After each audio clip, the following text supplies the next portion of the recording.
keluarga saya termasuk yang dizalimi oleh Jokowi.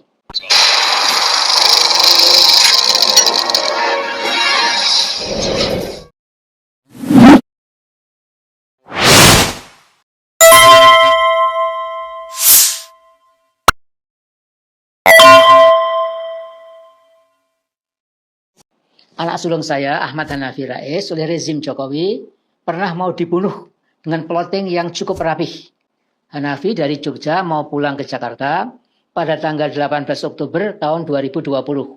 Jadi hampir 5 tahun yang lalu. Sejak dari Semarang, Hanafi merasa aneh mengapa ada 2 sedan yang terus membuntuti mobilnya. Bila mobil Hanafi berjalan cepat, 2 sedan misterius itu juga berjalan cepat. Bila mobil Hanafi pelan, 2 sedan itu juga ikut pelan. Rupanya di tol Cipali, kilometer 112, sudah menunggu 2 truk besar yang siap menyergap mobil Hanafi.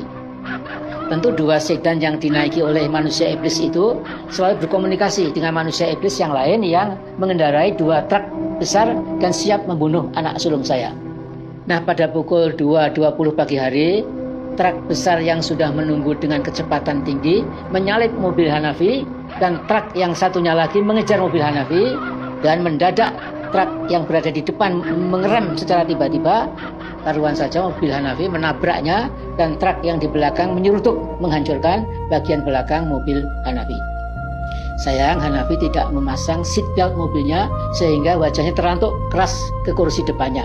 Darah mengalir dari kedua pelipisnya, hidungnya retak dan juga mengucurkan darah segar, dan tulang punggungnya retak. Mobil Arfad Hanafi hampir putus jadi 2 bagian, saking kerasnya tabrakan truk dari belakang. Sampai sekarang Hanafi kalau berjalan sedikit kurang sempurna karena ada bagian tulang belakangnya yang retak dan nampaknya sudah tidak bisa diatasi lagi ya. Dan para dokter spesialis yang menghandle Hanafi mengatakan mereka sudah melakukan the best yang bisa mereka lakukan. Tentu kami sekeluarga berterima kasih pada para dokter itu. Dan mengapa Jokowi mau membunuh anak sulung saya? Supaya saya berhenti mengkritik berbagai kebijakan Jokowi yang memang harus dikritik.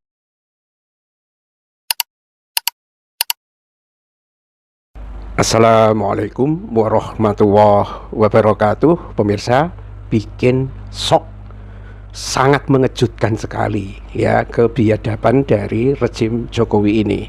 Ini pengakuan Amin Rais ya, bagi kita ini baru ya, tetapi memang rumornya kita sudah dengar cukup lama, tetapi karena ini yang menyampaikan Amin Rais secara langsung, kita jadi mengerti bagaimana pola kebengisan rezim Jokowi ini dalam membungkam lawan-lawan politiknya yang kritis ya.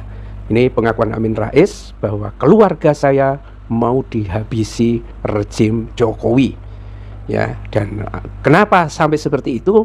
Sebetulnya tujuannya tunggal, supaya Amin Rais itu diam, tidak kritik atau tidak mengkritisi perilaku rezim Jokowi yang kayak iblis itu ya. Bahasa-bahasa iblis dikemukakan langsung oleh Amin Rais dalam postingan ini ya.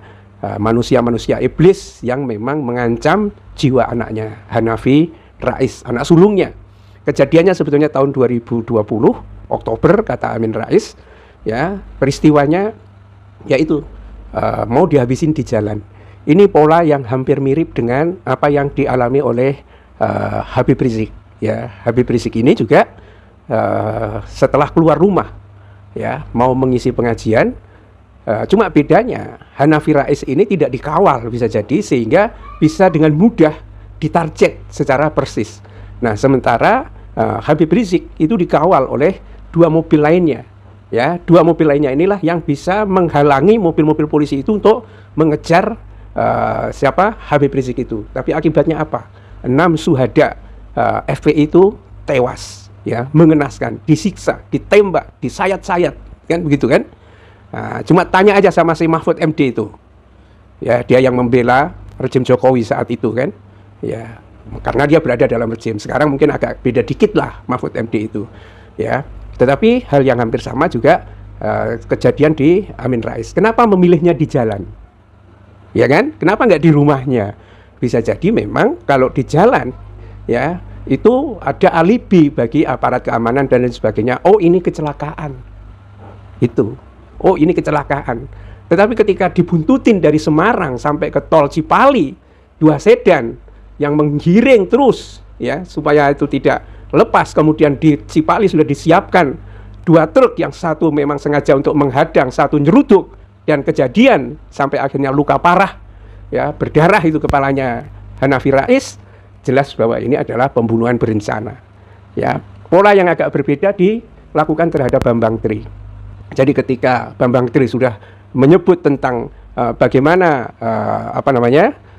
Jokowi itu ijazahnya palsu ya, semuanya serba palsu, dan sebut anak PKI dan lain sebagainya ya, dia ditahan di Blora, ditangkap, ditahan di Blora, keluarganya dihancurkan ya, keluarganya Bambang Tri ini dihancurkan tanpa ada bukti yang bisa dibenarkan itu. Karena apa yang menjadi tudingan Bambang Tri itu semakin hari memang semakin terbukti kebenarannya ya. Tetapi saat itu Jokowi memang berkuasa dan bahkan menawarkan Bambang Tri itu mau duit atau mau jabatan. Tetapi Bambang Tri memilih tetap untuk mengatakan kebenaran itu karena mantan wartawan investigasi terdorong untuk mencari kebenaran seperti itu. Jadi memang bengisnya bukan main, pemirsa, dan ini mungkin sudah mulai menuai badai ya. Jadi termul-termul yang masih ada di sekitaran Jokowi bisa jadi nanti juga akan mendapatkan pembalasan dari orang-orang yang terzolimi. Bisa jadi seperti itu. Kalau Jokowi tanpa dibalas, dia mungkin sudah menderita, jiwanya sudah terguncang, penyakit kulitnya sudah seperti itu, organ tubuhnya sudah berantakan. Ya kalau Jokowi mungkin tinggal tunggu saja apa yang akan terjadi. Tetapi yang kasihan kalau ternak-ternaknya ini nggak pada sadar, ini akan ngeri bagi mereka. Dapat sesuatu enggak, terutama yang nggak dapat cuma sembako itu, tetapi mungkin nasib keluarga dan lain sebagainya akan disingkirkan oleh masyarakat di sekitar. Oh, ini bekas anjingnya Jokowi, ya kan? Nggak usah bergaul dengan mereka, itu para penipu semua. Misalnya dikatakan seperti itu, habis itu anak keturunannya itu. Jadi gembel semua nanti itu, dan dibiarkan akan seperti itu. Sekarang mungkin dia masih mendapatkan sembako, tetapi nanti apa yang akan terjadi? Ya ini efek ya, bahwa kebatilan itu pada akhirnya juga akan menghadapi kehancuran dan kebenaran itu menemukan jalannya sendiri.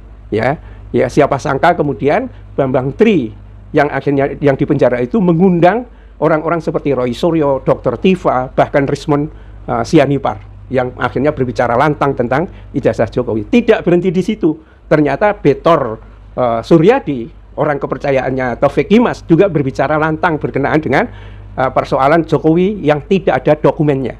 Ini saya kira banyak pihak yang harus ditangkap, termasuk KPU yang meloloskan dokumen Jokowi ini karena terbukti mereka sepakat untuk membawa kepalsuan itu akhirnya dipilih oleh publik. Billahi taufik wal hidayah. Assalamualaikum warahmatullahi wabarakatuh.